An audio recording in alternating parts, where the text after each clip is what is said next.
माँ दुर्गा की तीसरी शक्ति है चंद्र घंटा। नवरात्रि के तीसरे दिन इसी देवी की पूजा अर्चना की जाती है। देवी का ये स्वरूप परम शांतिदायक और कल्याणकारी है। इसीलिए कहा जाता है कि हमें निरंतर उनके पवित्र विग्रह को ध्यान में रखकर साधना करनी चाहिए।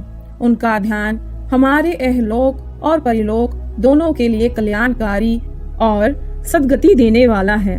इस देवी के मस्तक पर घंटे के आकार का आधा चंद्र है, इसलिए इस देवी को चंद्र घंटा कहा गया है। इनके शरीर का रंग सोने के समान बहुत चमकीला है।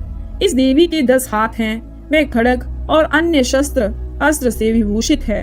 सिंह पर सवार इस देवी की मुद्रा युद्ध के लिए उद्युक्त रहने की है। इसके घंटे सी भयानक ध्वनि से अत्याचारी दानव, दैत्य और राक्षस कांपते रहते हैं। नवरात्रि में तीसरे दिन इसी देवी की पूजा का महत्व है। इस देवी की कृपा से साधक को अलौकिक वस्तुओं के दर्शन होते हैं, दिव्य सुगंधियों का अनुभव होता है और कई तरह की ध्वनियां सुनाई देने लगती हैं। इन क्षणों में साधक को बहुत सावधान रहना चाहिए।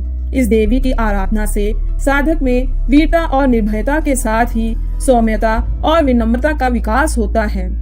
इसलिए हमें चाहिए कि मन, वचन और कर्म के साथ ही काया को विहित विधि विधान के अनुसार परिशुद्ध पवित्र करके चंद्र घंटा के शरणागत होकर अपनी उपासना आराधना करना चाहिए।